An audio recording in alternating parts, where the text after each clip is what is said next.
तो हम if condition को रिटर्न के साथ कंबाइन करके अपना प्रोग्राम एग्जीक्यूशन रोक सकते हैं। जैसे कि मान लो एक सॉफ्टवेयर है, वो लाइसेंस पे काम करता है। तो जो सॉफ्टवेयर होते हैं उनमें अगर यूजर के पास लाइसेंस नहीं है, यूजर अगर सही लाइसेंस की एंटर नहीं करता, या तो पासवर्ड की बात कर लो ना। अगर आपको एक प्रोग्राम रन करने के लिए पासवर्ड की जरूरत पड़ती है और यूजर वो सही पासवर्ड डाल नहीं रहा है, तो आपको उस प्रोग्राम को रोक देना है। तब वहां पे हम यूज करेंगे इफ रिटर्न स्टेटमेंट।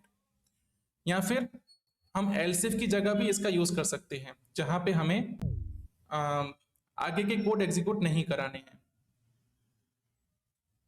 ठीक है, तो इसका एक एग्जांपल देख लेते हैं कैसे करेंगे। चलिए एक प्रोग्राम बनाते हैं password dot JS.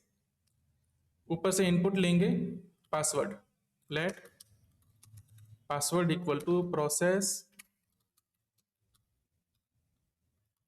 Dot argv2।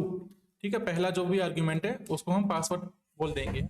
और यहाँ पे हमें इसको नंबर में कन्वर्ट करने की बिल्कुल जरूरत नहीं है, क्योंकि हमें ऑलरेडी स्ट्रिंग से ही कंपेयर करना है। इफ कंडीशन लिखेंगे if password not equal to, है ना, हमने कल देखा था नॉट इक्वल टू। अगर पासवर्ड, ये यहाँ पे जो स्ट्रिंग लिखेंगे हम, वो हमारा सही पासवर्ड है, यूजर को वो पासवर्ड डालना है, तभी वो प्रोग्राम हमारा एक्सेस कर पाएगा। पासवर्ड को हम बोल देते हैं 5544। ठीक है, अगर ऐसा मिल जाता है कि भाई पासवर्ड 5544 नहीं मिला, तो बोल दो रिटर्न। उसको हम मैसेज भी देख सकते हैं पहले, जैसे कि console.log रॉन्ग पासवर्ड, PASS। ठीक है, और अगर यूजर सही पासवर्ड डालता है, इसका मतलब ये कंडीशन ट्रू होनी ही नहीं है और कभी रिटर्न होना ही नहीं है उसको। इसके आगे हम पूरे बहुत सारे स्टेटमेंट लिख सकते हैं। ठीक है, यहाँ पे लिस्ट ऑफ कोड हो सकते हैं, बहुत लंबे कोड हो सकते हैं जो यूजर को एक्सेस प्रोवाइड करते हो।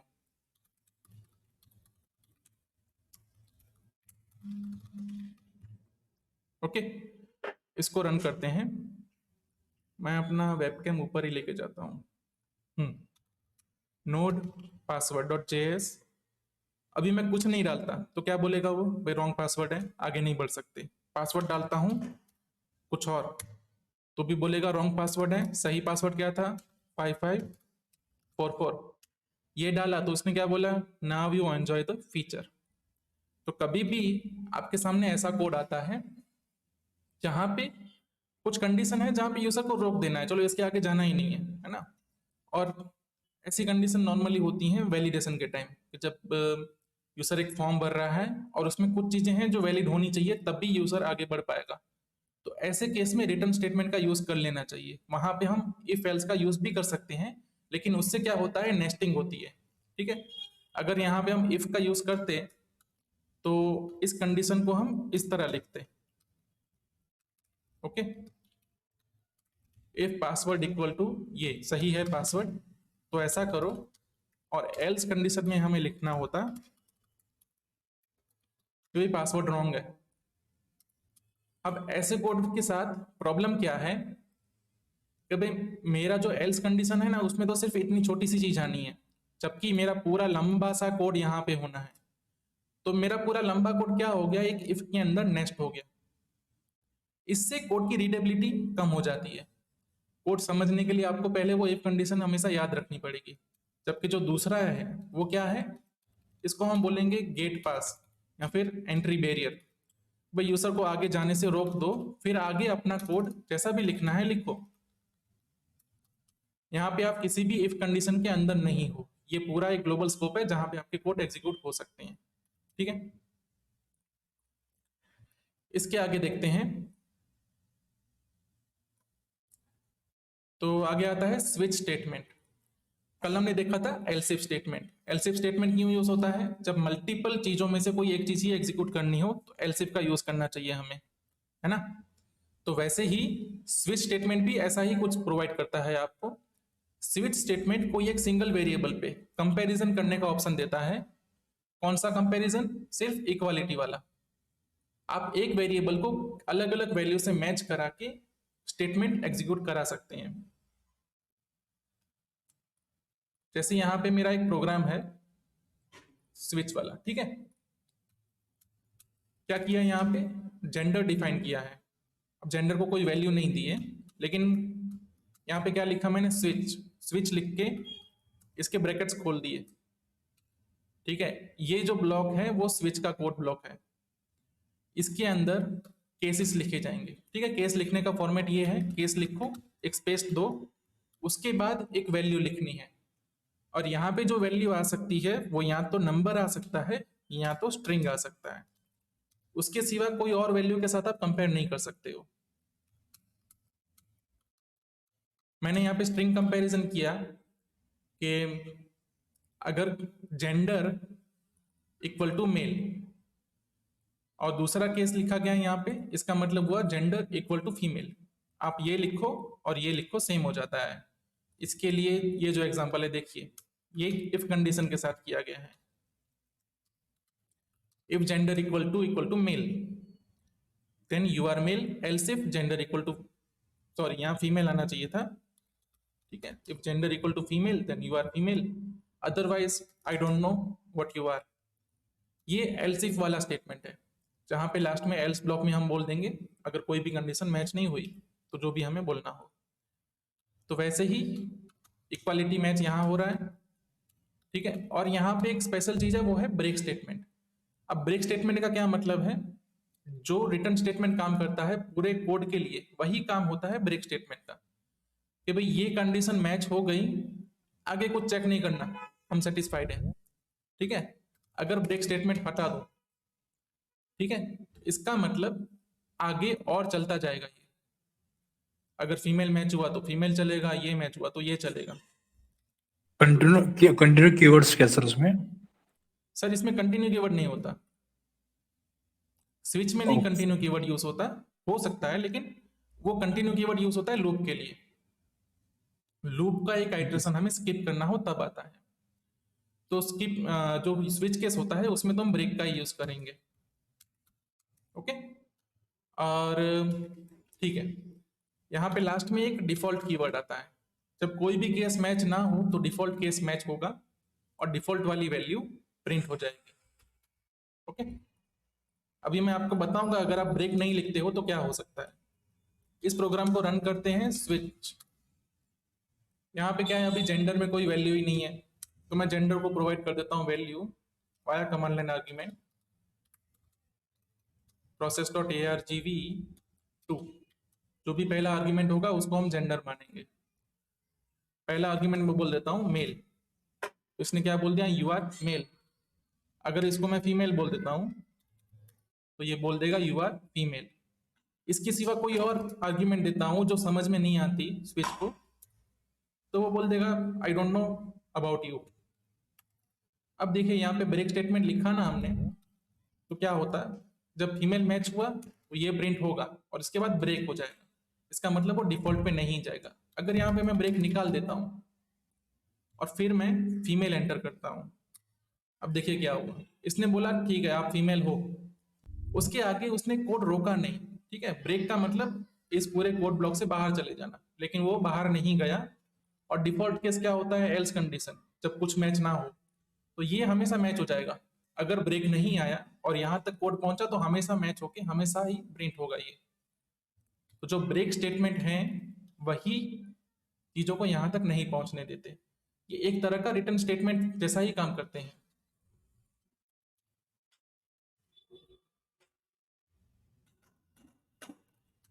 ठीक है।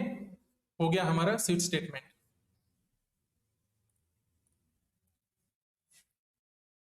And execute the code block based on the match, ठीक है। ये देखो यहाँ पे ये इक्वल टू वाला ही कंपैरिजन होगा, ये चीज आपको याद रखनी है जब आप इफ का यूज, सॉरी स्विच का यूज करते हो। ठीक है, अभी देख लेते हैं कि भी स्विच और एल्स इफ में डिफरेंस क्या है। तो अभी तक तो जान ही गए होंगे, पहला डिफरेंस सबसे वो क्या है, ये सिर्फ इक्वालिटी ऑपरेटर के लिए ही काम करेगा, जबकि स्विच में आप greater than, less than, logical operators और बहुत कॉम्प्लेक्स ऑपरेटर का यूज कर सकते हो। लेकिन ये जो आपका स्विच स्टेटमेंट है वहां पे सिर्फ इक्वालिटी ऑपरेटर वाली ही कंडीशन चेक हो पाएगी। और दूसरी प्रॉब्लम क्या है कि भाई ये सिर्फ ना सिंगल एक्सप्रेशन के बारे में ही बात करेगा, ठीक है। मैं सिर्फ जेंडर का वेरिएबल के साथ ही कंपैरिजन कर पाऊंगा।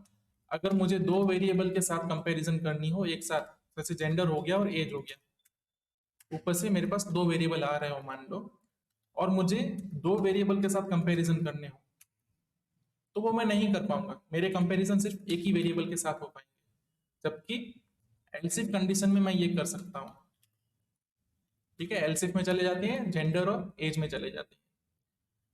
प्रोग्राम क्या बनाएंगे हम कि भाई अगर जेंडर मेल है और एज की बात करेंगे, ठीक है। अगर जेंडर मेल है तो बोलना है भाई आप मेल हो, और एज अगर 18 प्लस है तो आपको बोलना है एडल्ट हो, और 18 माइनस है तो आपको बोलना है नॉन एडल्ट हो, या फिर चाइल्ड हो ऐसा बोल देना है, ठीक है। तो दो कंडीशन पे मैचिंग करानी है। कैसे कराएंगे? यहाँ पे जेंडर इक्वल टू मेल, और यहाँ पे डबल एम्परसेंड ऑपरेटर, जो कि हमारा नेक्स्ट टॉपिक भी होने वाला है, ठीक है, लॉजिकल ऑपरेटर्स। ये एंड ऑपरेटर क्या करता है ठीक से जानेंगे, लेकिन मैं यहाँ पे ये लिख सकता हूँ, अगर जेंडर मेल है और एज ग्रेटर देन 18 है, तो मैं क्या बोलूंगा? You are an adult male, ठीक है। इसी कंडीशन को नीचे कॉपी करके बोल देंगे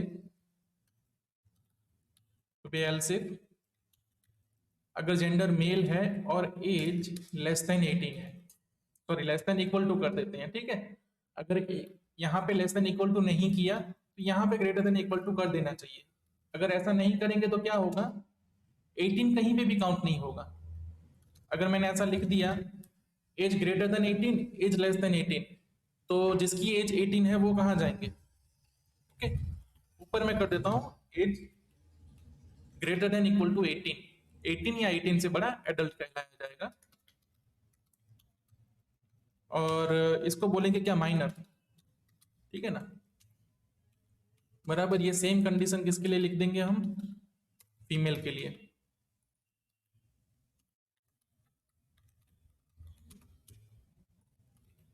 अगर जेंडर फीमेल है और एज ग्रेटर है तो क्या बोलेंगे? You are an adult female, या फिर you are an minor female. और जब ये कोई कंडीशन मैच नहीं होती तो बोल देंगे भाई I don't know about you. इस कोड को एग्जीक्यूट करेंगे तो नोड ना क्या नाम है? Elseif, elseif dot JS male और 15 साल का, एंटर मारेंगे। You are an minor male, male 150 साल का, you are an adult male, okay. Female के साथ भी सेम ही कर सकते हैं। अगर एक चीज नहीं दी हमने तो क्या होगा? आई don't know about you, enough information है ही नहीं मेरे पास।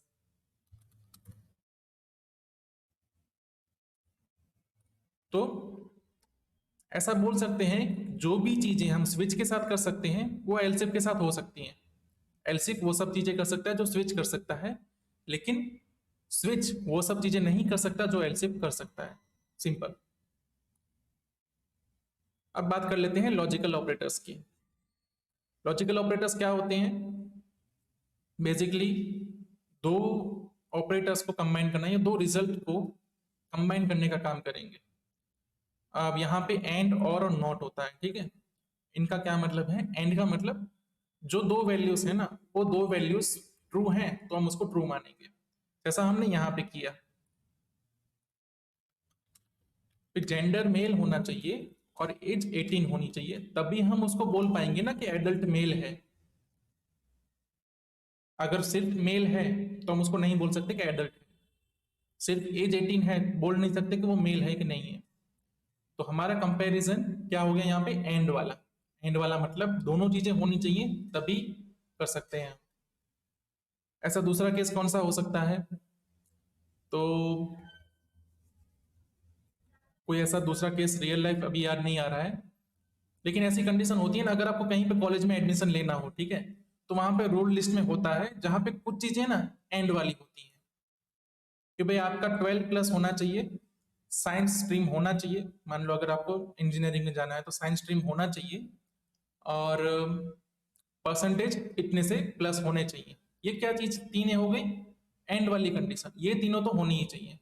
और नीचे कुछ लिखा होता है, इन तीनों में से कोई एक कंडीशन होनी चाहिए, है ना। हो सकता है वहां पे कि भाई ये तीनों तो मैच करनी है, प्लस इन तीनों में से कोई एक कंडीशन मैच होगी तो हम आपको एडमिशन दे देंगे। नीचे तीन कंडीशन हो सकती हैं, जैसे आपकी एक्स्ट्रा कैरिकुलर एक्टिविटी में एनसीसी होना चाहिए, या फिर कुछ तीन कंडीशन हो सकती हैं। तो वो क्या कंडीशन होगी, तीन और वाली कंडीशन, तीनों में से कोई एक भी ले लो चलेगा मेरे को, ठीक।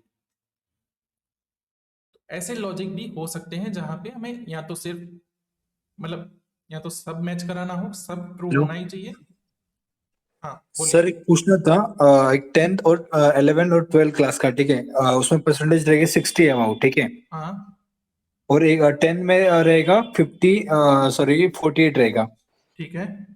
तो कंडीशन अपन पाइपलाइन कर सकते हैं क्या, वो लोग कंटिन्यू कर सकते हैं क्या, एंड ऑपरेटर? एक तो देखिए वो डिपेंड करता है कि कॉलेज चाहती क्या है। अगर कॉलेज ये चाहती है कि सिर्फ 12 का रिजल्ट देखा जाए तो सिर्फ 12 के बारे में देखेगी। कॉलेज ये भी कह सकती है कि भाई 10 और 12 दोनों का एवरेज करके जो मिलेगा ना उसको हम परसेंटेज बोलेंगे, ठीक है। अब ठीक अगर है। कॉलेज बोलती है कि 10 और 12 दोनों में 60 प्लस होना हम्म। चाहिए, अगर हाँ। कंडीशन ऐसी लिखी है तो ये एंड कंडीशन वाली है। और उसको लिखने के लिए हम क्या बोलेंगे, अगर वो कंडीशन लिखनी हो तो बोलेंगे हम कि भाई 10th, ठीक है, 10th percentage greater than 60 and 12th क्या बोलेंगे इसको, HSC, HSC percentage greater than 60। 11th, sir उसका 11वीं का भी उसको काउंट करना होगा उसमें, नहीं क्या? 10th 11th और 12th अगर तीनों का देखिए कंडीशन अपन अप्लाई कर सकते हैं उसमें, तो करना एक है और तो। एंड लगा दो आप कि भाई जो अच्छा, ओके। 11th है, ठीक है, अच्छा, जो 11 के परसेंटेज हैं वो भी ग्रेटर देन 60 होने चाहिए। हो सकता है ठीक कि है, ये ओके। भाई 12 में आपको 80 प्लस होना चाहिए, 10 में चलेगा 16 प्लस, 11 में आपका 19 प्लस होना चाहिए, ठीक है सर, ओके। ठीक है। कैसी भी कंडीशन लगा सकते हैं। और यहाँ पे देखो फाइनली होगा क्या, एंड जो ऑपरेटर है ना वो तो सिर्फ दो ही ऑपरेंड ले रहा है, वो तीन ऑपरेंड के साथ काम कर ही नहीं रहा। पहले ये वाली कैलकुलेशन परफॉर्म हो जाएगी, इसका जो भी रिजल्ट आएगा वो इसके साथ जाएगा। जब भी ऑपरेटर चेन में होते हैं या मल्टीपल ऑपरेटर एक ही लाइन में दिखे आपको, कैलकुलेशन हमेशा वन बाय वन ही होगी, एट अ टाइम एक ऑपरेटर, एक से ज्यादा ऑपरेटर एट अ टाइम काम नहीं करेंगे, ओके सर। ओके। अगर इनका रिजल्ट मान लो कि ट्रू आया, ठीक है, अब एन की कंडीशन है, अगर इनका रिजल्ट ट्रू आया ना तब भी हम जाके ये देखने जाएंगे। अगर मान लो ये बोलता है फॉल्स, लेफ्ट साइड में जो भी लिखा है वो बोलता है फॉल्स, कि भाई नहीं मेरे को 10 में 60 से थोड़े कम थे, तो ये कंडीशन फॉल्स होगी लेफ्ट वाली। जब लेफ्ट वाली कंडीशन फॉल्स होगी तो राइट वाली को चेक करने का मतलब ही नहीं है, क्योंकि फाइनली हमें दोनों चाहिए ना, एक फॉल्स होगी छोड़ दो, ठीक है। Yes and sir. कंडीशन में ऐसा होता है, जबकि और कंडीशन हो अगर यहाँ पे, ठीक है, कि भाई आपको इन तीनों में से कोई एक कंडीशन सेटिस्फाई करनी है। इस केस में क्या लिखेंगे हम, ये दो पाइप और के सिंबल हैं, ठीक है। या तो 10 में 16 प्लस लेके आओ, या तो एचएससी में 18 प्लस लेके आओ, या तो 11 में 19 प्लस लेके आओ, तीनों में से कोई भी एक चीज लेके आए हम एडमिशन दे देंगे। कॉलेज इस बार ऐसा बोल रहा है, ठीक है। तो आपको तीनों में से कोई एक, मतलब मान लो कि आप सिर्फ आपको अगर 11 में 19 आ गए तब भी आपको एडमिशन मिल जाएगा, भले ही आपको ये दोनों चीज ना सेटिस्फाई करते हो। इसका एग्जीक्यूशन कैसे होगा, पहले तो ये कंडीशन चेक होगी भाई 10 में 16 प्लस है कि नहीं है। अगर 10 में 16 प्लस है और हमने यहाँ पे और लिखा है तो आगे के चेक करने ही नहीं है, है ना। फिर आगे चेक करके क्या मिलेगा, तीनों में से एक ही ऑन करना था हमें, एक ऑन हो गया फिर आगे नहीं चेक करना। या फिर दूसरे केस में हो जाता है तो ये मिल जाता है तब भी आगे नहीं जाना, समझ रहे हो। Yes sir, yes sir. इस चीज को बोलेंगे शॉर्ट सर्किटिंग, ठीक है। हर लैंग्वेज में ये होता है, इसे कहते हैं शॉर्ट सर्किटिंग। भाई एक चीज मिल गई ना, दोनों मतलब ये एंड और की कंडीशन के साथ ही होता है। एंड में क्या होता है, कुछ भी फॉल्स मिल गया चेक करते करते आगे नहीं जाना। ट्रू में क्या होगा, कुछ भी ट्रू मिल गया आगे नहीं जाना। देखिए अब इसको थोड़ा देख लेते हैं ऑपरेटर के हिसाब से। Operand count 2, return value any. ठीक है, मतलब ये कोई बुलियन वैल्यू रिटर्न करे ये कंपलसरी नहीं है। ठीक है, हमने यहाँ पे जो कंपैरिजन की फाइनली हमें काम तो बुलियन वैल्यू का है, ट्रू या फॉल्स का। रिटर्न की वो ट्रू या फॉल्स करें ऐसा जरूरी नहीं है, वो एक्सप्रेशन भी रिटर्न कर सकते हैं। और उसके ऑपरेंड के जो डेटा टाइप हो ना, उसको भी जरूरी नहीं है कि वो बुलियन ही हो। Both operands needs to be an expression. अब यहाँ पे हमने बोला कि भाई इसके दोनों ऑपरेंड अगर एक्सप्रेशन रहे तो क्या होगा, है ना। तो फॉर एग्जांपल मैं यहाँ पे लिख देता हूं ट्रू एंड वन, है ना। इसको हमने सीधा ना कंसोल में ही लिखते हैं। ठीक है, ब्राउजर खोल लेते हैं, यहाँ पे कंसोल खोलेंगे, इसी में इसको टेस्ट करते हैं। क्या करना है टेस्ट हमें, ट्रू और वन। तो मुझे रिजल्ट में क्या मिला, वन मिला, कोई ट्रू फॉल्स नहीं मिला मुझे यहाँ पे। क्यों वन मिला मुझे, पहला आर्ग्यूमेंट था ट्रू, एंड कंडीशन क्या बोलेगा, पहला आर्ग्यूमेंट सेटिस्फाई हुआ, ट्रू है, तो दूसरा आर्ग्यूमेंट चेक करेंगे। यहाँ पे चेक नहीं कर रहा है, यहाँ पे कर रहा है ये इवेल्युएट कर रहा है। ठीक है, इसका ट्रू फॉल्स चेक नहीं करेंगे एंड कंडीशन, दूसरा जो भी लिखा होगा उसको इवेल्युएट करने जाएंगे। यहाँ पे इवेल्युएट किया, वन मिला, वन भी क्या है, ट्रू है। अब फर्क नहीं पड़ता कि वन ट्रू हो या फॉल्स, मैं यहाँ पे कुछ भी लिख दूं, एंड कंडीशन को पहले ही चीज चेक करनी थी, ये ट्रू है या फॉल्स है। ठीक है, यहाँ पे देखो रूल लिखा हुआ है, return left operand if left is falsies. जब भी एंड यूज हो रहा है दो ऑपरेंड के साथ ही यूज हो रहा है, इसको मल्टीपल के साथ, मतलब मल्टीपल के साथ सोचना ही नहीं है, दो दो के जोड़ी में ही सोचना है। और रूल क्या है, वो लेफ्ट में जो भी ऑपरेंड रहेगा ना उसको रिटर्न कर देगा, कौन सी कंडीशन पे, अगर लेफ्ट फॉल्सी रहा तो। अगर मेरा लेफ्ट ऑपरेंड को मैं जीरो बोल दूं तो वो जीरो को ही रिटर्न कर देगा, क्योंकि जीरो क्या था, फॉल्सी। अब इसने जीरो को फॉल्स ही रिटर्न किया, इसका मतलब अगर इस पूरी कंडीशन को हम बुलियन में कन्वर्ट करेंगे तो फॉल्स ही होगा, सेटिस्फाई नहीं हुई। फाइनली हमने जो रूल देखे कि दोनों सही होने चाहिए, दोनों ट्रू होने चाहिए, रूल वही है, रिजल्ट यही आता है, लेकिन एग्जीक्यूशन कैसे होता है, इस रूल के हिसाब से। वो सीधा दोनों में से कोई एक एक्सप्रेशन ही रिटर्न कर देता है, वो कोई ऐसे कंपैरिजन करने जाता नहीं है, एंड ऑपरेटर और ऑपरेटर। ठीक है, बोलने के लिए, दिखने के लिए हमें दिखता है कि वो कंपेयर करके ट्रू या फॉल्स दे रहा है, बट ऐसा होता नहीं है। बिहाइंड द सीन वो सिर्फ इतना ही काम करेगा, लेफ्ट फॉल्स मिला, लेफ्ट वाला रिटर्न करो, वरना राइट वाला रिटर्न करो। सिर्फ सिलेक्शन होना है, क्या हो रहा है, दोनों ऑपरेंड में से कौन सा ऑपरेंड देना है उसका सिर्फ सिलेक्शन ही हो रहा है। और में भी ऐसा ही है, अगर लेफ्ट वाला ऑपरेंड ट्रू है तो लेफ्ट वाला ऑपरेंड दे दो, या तो राइट वाला ऑपरेंड दे दो, क्या हुआ, सिलेक्शन हुआ, कौन सा ऑपरेंड रिटर्न कर देना है। ठीक है, इसमें कोई कंफ्यूजन लग रहा है, नहीं सर। ठीक है। अब आ जाता है नॉट ऑपरेटर, है ना। ये भी लॉजिकल ऑपरेटर है लेकिन इन दोनों से थोड़ा अलग है, ये बुलियन पे काम करता है, क्योंकि इसको, इसका जो पर्पस है वही बुलियन वाला है। नॉट का मतलब उल्टा, अगर तुम बोलो यस तो मैं बोलूंगा नो, तुम बोलो नो तो मैं बोलूंगा यस। ठीक है, ऑपोजिट इस बुलियन का ही हो सकता है।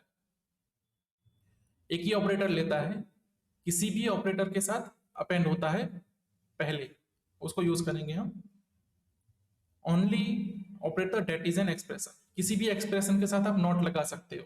ठीक है, ऑपरेंड की डेटा टाइप बुलियन होनी चाहिए, अगर बुलियन नहीं होगी तो ऑटोमेटिक टाइप कन्वर्जन काम करेगा, है ना। इसलिए मैंने यहाँ पे लिखा है कोई भी एक्सप्रेशन के साथ लगा सकते हो आप, अगर एक्सप्रेशन बुलियन नहीं रही तो बुलियन में कन्वर्ट होके जो भी होना है हो जाएगी। Operating operand is return after operator, return opposite of Boolean value of the operand, operand की जो भी बुलियन वैल्यू है उसका उल्टा रिटर्न करेगा। फॉल्स एक, सॉरी फॉल्स एक वैल्यू है, एक्सप्रेशन है, इसके साथ अगर मैं नॉट बोलता हूं तो वो ट्रू बोल जाएगा। ठीक है, ट्रू के साथ मैं नॉट बोलूंगा तो वो फॉल्स बन जाएगा।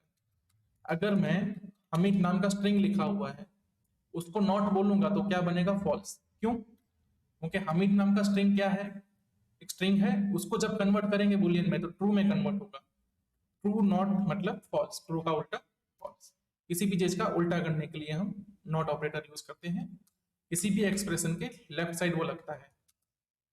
ओके, यहाँ पे कॉम्प्लेक्स एक्सप्रेशन हो, कुछ भी हो, वेरिएबल भी हो सकता है। मैं यहाँ पे लिख दूं 5 + 3 + 8 सॉरी +8 - 11 कितने होते हैं? 5 + 3 + 8 कितने होते हैं? 16 -16। ठीक है, इसने रिटर्न क्या किया? 0। 0 का उल्टा फॉल्स, सॉरी 0 का उल्टा ट्रू, क्योंकि 0 फॉल्स की वैल्यू है। ये 3 लॉजिकल ऑपरेटर हैं। इसके बाद आता है हमारे पास यूनरी ऑपरेटर। यूनरी मतलब वो ऑपरेटर जो सिर्फ एक ही ऑपरेंड के साथ काम करेंगे। अपना जो नॉट ऑपरेटर है वो भी एक यूनरी ऑपरेटर ही है। हमारे पास जावास्क्रिप्ट में एक स्पेशल ऑपरेटर होता है, उसे कहते हैं टाइप ऑफ। ठीक है, ये एक ऐसा ऑपरेटर है जिसको सिंबल में नहीं डिफाइन किया गया है। बाकी के ऑपरेटर देखेंगे ना तो उसके लिए स्पेशल सिंबल है हर जगह पे, प्लस प्लस माइनस माइनस। ये टाइप ऑफ के लिए इनको कोई सिंबल नहीं मिला, इन लोगों ने सीधा लिख दिया टेक्स्ट में टाइप ऑफ। ये क्या इसको है? इंक्रीमेंट और डिक्रीमेंट भी बोलते हैं ना सर जावा में? टाइप ऑफ को नहीं, नीचे जो प्लस प्लस है माइनस माइनस इनको बोलेंगे हाँ। Increment decrement. जब इन पे आएंगे ये देखो लिखा ही हुआ है, इंक्रीमेंट ओके डिक्रीमेंट ही है ये। Okay okay sir. ठीक है, टाइप ऑफ की बात कर रहे हैं। तो टाइप ऑफ क्या करता है? स्ट्रिंग रिटर्न करता है। टाइप ऑफ जिसके साथ भी यूज करो स्ट्रिंग रिटर्न करेगा, उसका एक ही ऑपरेंड होगा। पहले टाइप ऑफ लिखेंगे, स्पेस करेंगे, ऑपरेंड लिखेंगे। ऑपरेंड कोई भी एक्सप्रेशन हो सकता है, ऑपरेंड का टाइप एनी है, कोई भी टाइप दे दो चलेगा। ठीक है, कोई टाइप कन्वर्जन नहीं होने वाला। यहाँ पे भी आप ऑपरेंड कुछ भी रख सकते थे, लेकिन ये बुलियन एक्सपेक्ट करता है इसलिए टाइप कन्वर्जन होगा। यहाँ पे कोई टाइप कन्वर्जन होने नहीं वाला है। रिटर्न क्या करेगा? इन 5 स्ट्रिंग में से कोई एक स्ट्रिंग रिटर्न करेगा, डिपेंड ऑन वे ऑपरेंड का टाइप क्या था। ठीक है, अगर मैं बोलता हूं type of empty string, empty string का टाइप क्या है? स्ट्रिंग है। लिख दूं कोई भी नंबर, उसका टाइप क्या है? नंबर। बुलियन है, मतलब ट्रू या फॉल्स बोल दूं तो वो उसको बुलियन बोलेगा। और यहाँ पे मतलब एक दो और टाइप होती हैं। ऑब्जेक्ट, जो हमने पहले देखा था, ऑब्जेक्ट एक डेटा टाइप ही है। ऐसा लिखेंगे ऑब्जेक्ट है, डबल ब्रैकेट मतलब एरे है वो लिखेंगे तब भी उसका टाइप क्या है? ऑब्जेक्ट। टाइप ऑफ से जो मिलेगा स्ट्रिंग है, और ये रिटर्न हमेशा स्ट्रिंग होगा यहाँ पे। ठीक है, अगर किसी का टाइप ऑफ कंपेयर करना है तो ऐसे कंपेयर करेंगे, इफ टाइप ऑफ विंडो एक ग्लोबल ऑब्जेक्ट होता है यहाँ पे, इक्वल टू स्ट्रिंग, तो क्या बोलेंगे? It's string otherwise it is, और कॉमा करके लिख देंगे टाइप ऑफ विंडो। क्या बोल दिया यहाँ पे? क्या प्रॉब्लम है? अनएक्सपेक्टेड टोकन आ गया। टाइप ऑफ विंडो है, टाइप ऑफ विंडो है, कहाँ अनएक्सपेक्टेड टोकन दिख रहा है इसको? अच्छा, हमने डबल कोट को एंड नहीं किया है, ये अनएक्सपेक्टेड टोकन था। ठीक है, इसने ये वाला नहीं एग्जीक्यूट किया, क्यों? क्योंकि टाइप ऑफ विंडो के बाद क्या मिला? स्ट्रिंग मिला। स्ट्रिंग में मिला होगा ऑब्जेक्ट, जो कि इसके बराबर नहीं है, तो ये एल्स में जाएगा, एल्स में जाके इट इज लिखेगा, उसके बाद टाइप ऑफ विंडो जो कि ऑब्जेक्ट मिलेगा, तो उसने ऑब्जेक्ट प्रिंट कर दिया। दूसरा हमारे पास ऑपरेटर है यहाँ पे increment decrement operator. Plus plus minus minus return करेंगे नंबर हमेशा। इनपुट में भी चाहिए नंबर, लेकिन यहाँ पे इनपुट में एक स्पेशल कंडीशन है, ये ऑपरेटर सिर्फ वेरिएबल पे ही यूज हो सकता है, किसी एक्सप्रेशन पे या किसी वैल्यू पे नहीं यूज हो सकता, सिर्फ और सिर्फ वेरिएबल पे ही यूज हो सकता है। when operator is applied after the operand, ठीक है, ये ऑपरेटर ऑपरेंड के पहले भी लग सकता है, ऑपरेंड के बाद में भी लग सकता है, दोनों कंडीशन हो सकती है। कुछ नेसेसरी नहीं है कि ऑपरेंड के लेफ्ट में लगेगा या राइट में लगेगा, दोनों जगह लग सकता है। तो जब ये आफ्टर ऑपरेंड लगे, मतलब ऑपरेंड के राइट साइड में लगता है, then it returns the original value. जो भी ऑपरेंड की वैल्यू होगी ये वही वैल्यू रिटर्न कर देगा। Otherwise when operator is applied before the operand, जब वो ऑपरेंड के पहले अपेंड होगा तो वो करेगा इंक्रीमेंटेड या तो डिक्रीमेंटेड वैल्यू को रिटर्न। ठीक है, इसको समझते हैं। एक वेरिएबल डिक्लेयर कर दूंगा, उसको बोलूंगा n इक्वल टू 5 बोल दिया मैंने। जब भी मैं n का कंसोल लॉग लगाऊंगा तो मुझे मिलेगा 5। ओके, अब मैं अगर लिखता हूं n इक्वल टू n+1, ये हो गया इंक्रीमेंट का लॉन्ग वर्जन। इंक्रीमेंट यही चीज करता है, n इक्वल टू n+1 करता है। तो अब n की वैल्यू क्या होगी, 6 हो गई, क्योंकि n में हमने एक प्लस किया।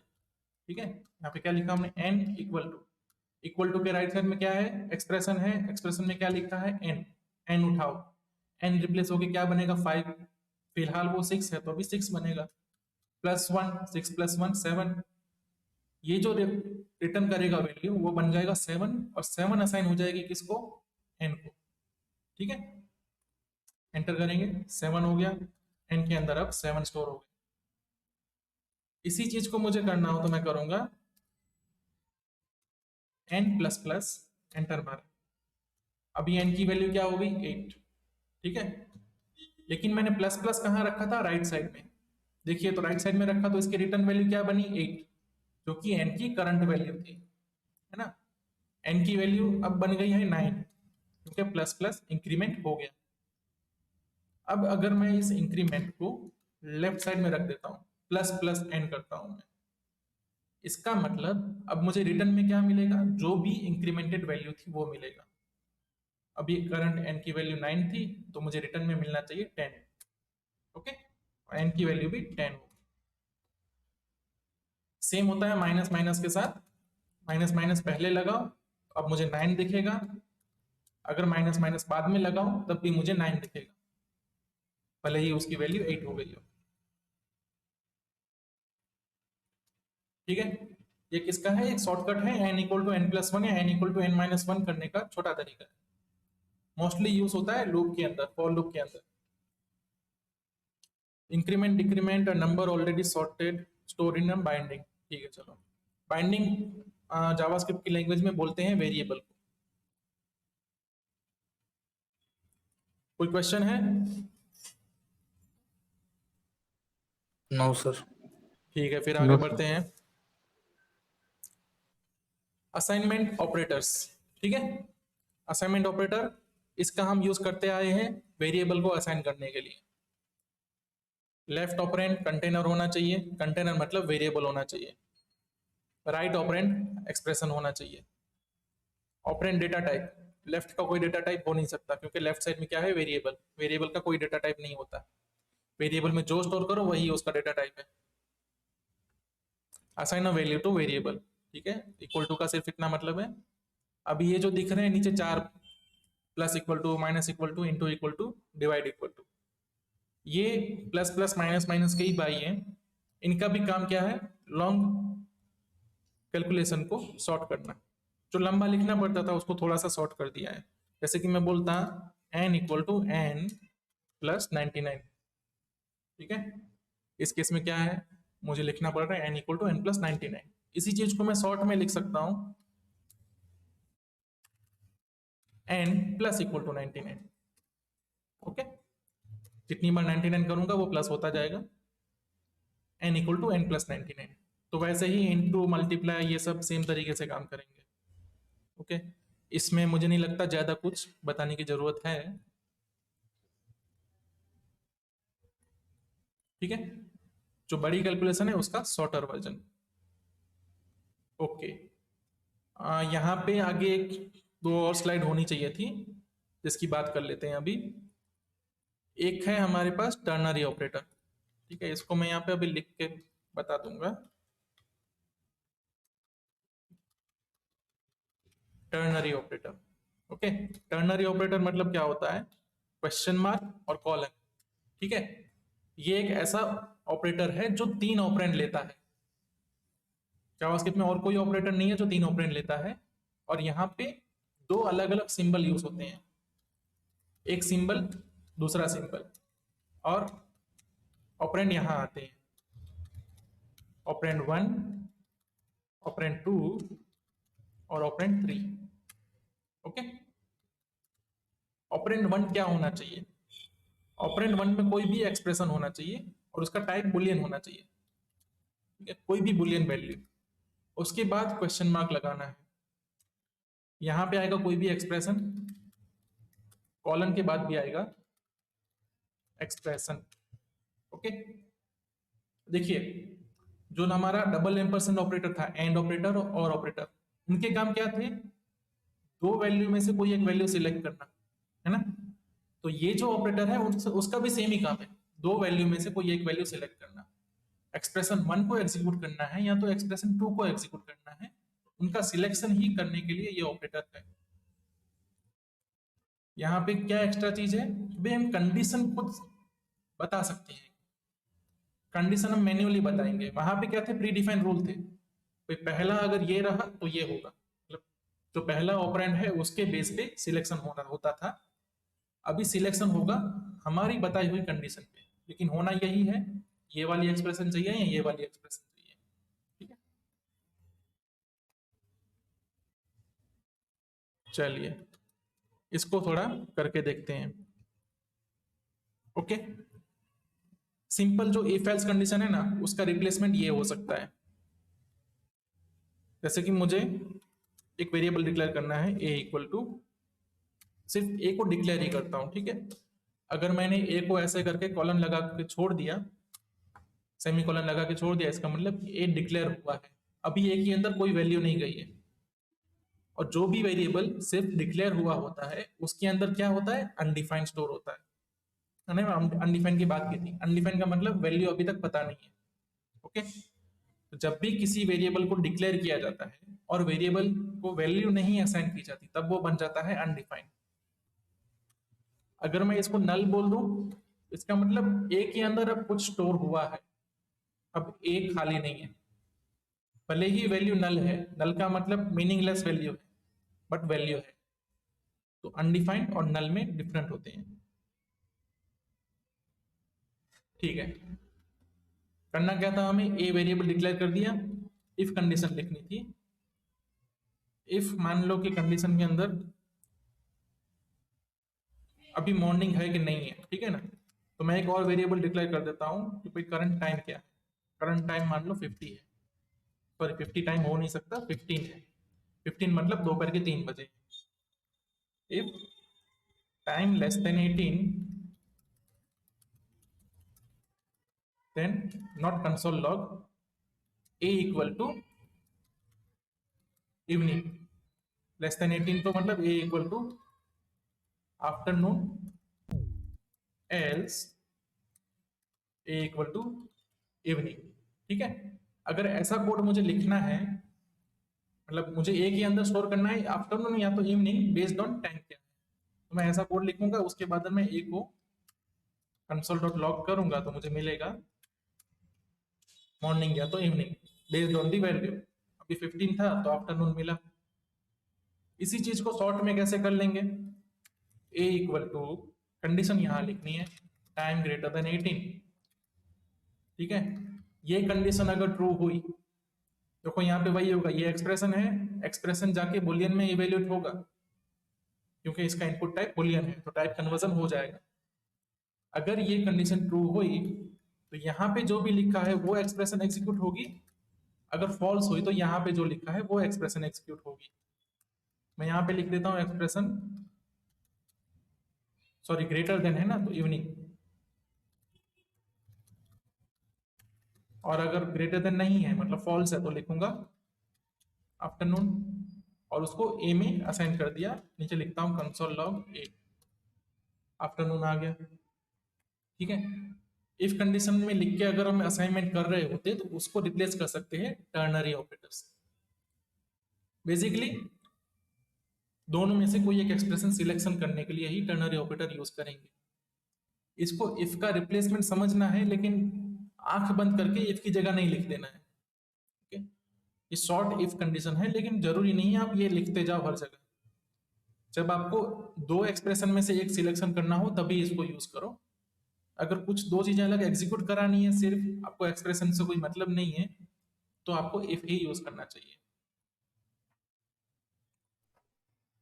सर और एक पूछना था, हाँ, वो पूछो। आपने अभी लिखा था ना, good morning good afternoon, sorry good afternoon evening का, हाँ हाँ उसके आगे अपन वहाँ पे नहीं, क्या जो क्वेश्चन मार्क टर्नरी ऑपरेटर दे वहाँ पे तो अपन मेंशन कर सकते हैं ना, console dot log dot high good morning high good evening, वहाँ पे मेंशन कर सकते हैं ना। ठीक है, चलो मैं यहाँ पे अगर कंसोल लॉग लिख दूं, ऐसा ऐसा बोल रहे हो ना? हाँ ठीक है, सर, मैं अब यस लिख सर। देता हूँ, चलो ना। ठीक है, ओके। अब मुझे ये बताओ कि ए के अंदर क्या जाएगा। ए के अंदर जो कंसोल वैल्यू 18 के अब होगा तो सर गुड इवनिंग होगा, और 18 के अंदर होगा तो सॉरी आफ्टरनून लिखा ना। ठीक है, यस। अब देखो मैंने बात क्या की थी, यहाँ पे जो भी होगा वो एक्सप्रेशन होगा, यहाँ पे जो भी होगा वो एक्सप्रेशन होगा। हाँ यस। ठीक है, अब कंसोल डॉट लॉग क्या रिटर्न करता है? जब आप कंसोल डॉट लॉग लिखते हो, इसका मतलब स्ट्रिंग नहीं लिख रहे हो ना। स्ट्रिंग तो आपने ओके। किसको दे दिया? कंसोल लॉग को दे दिया। अब एक्सप्रेशन की वैल्यू क्या बन जाएगी? जो भी कंसोल लॉग बनाएगा।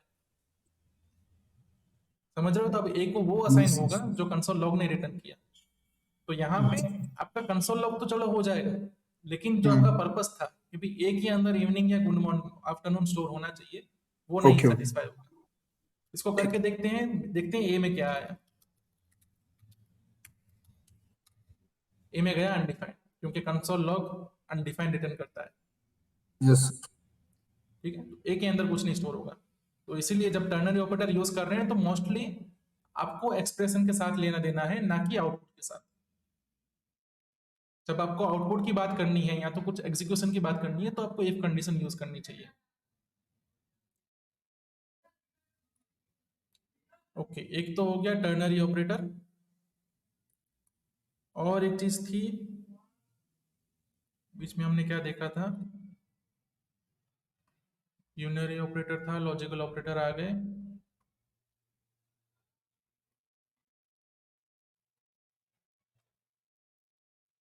ठीक है, आज का लेक्चर वैसे भी मतलब 1 घंटे का तो होने को आया है। हम डेली 45 मिनट तो 1 घंटे का लेक्चर ही रखने वाले हैं। तो बस आज के लेक्चर में आपको एक बहुत ही कॉम्प्लेक्स, कॉम्प्लेक्स तो नहीं बोलूंगा मैं, ये जो प्रोग्राम बनाओगे वो बहुत लेंथी होगा, बहुत लाइनें लिखनी पड़ेंगी आपको, लेकिन ये बन सकता है। क्या करना है प्रोग्राम में? Write a program that accept 5 numbers, ठीक है, and print them in ascending order. आपको 5 नंबर लेने हैं, 5 वेरिएबल लेने हैं, A B C D E. Okay, और आपको आउटपुट में दिखाना है। मान लो अगर 5 6 ये आता है तो आउटपुट में आएगा 1 3 5 6 और 8 8। जो भी नंबर आए हैं वो सॉर्टेड ऑर्डर में आ जाएंगे। और ये आपको करना है इफ कंडीशन का यूज करके। इफ एल्स करो, स्विच करो, जो भी यूज करना है कर लो, लेकिन अभी तक जो सीखा है उतना ही यूज करना है। कोई एडवांस जाके एरे का यूज करके ना लेके आए। ठीक है, तो बस यही एक है प्रोग्राम जो आपको करके आना है कल। बहुत लंबा प्रोग्राम है, अगर आप ये प्रोग्राम इफ कंडीशन का यूज करके कर लेते हैं तो इफ कंडीशन क्लियर हो गई। ठीक है, बहुत सारी इफ आपको मैनेज करनी पड़ेंगी इसके लिए। ओके, ठीक है।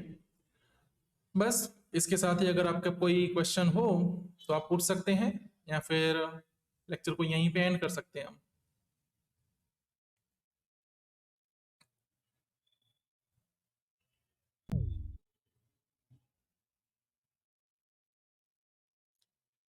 ठीक है, तो मिलते हैं कल सेम टाइम पे।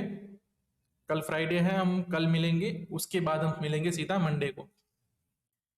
ओके, हमारे वीक में सिर्फ 4 लेक्चर होने वाले हैं, तो अगले वीक में कोई एक दिन रहेगा जिस दिन लेक्चर नहीं रहने वाला। मोस्ट प्रोबेबली फ्राइडे को नहीं रखेंगे हम lecture. Monday Tuesday Wednesday Thursday, ये चारों दिन लेक्चर रहने वाले हैं। ओके, आगे हमारे पास कौन से टॉपिक आने वाले हैं?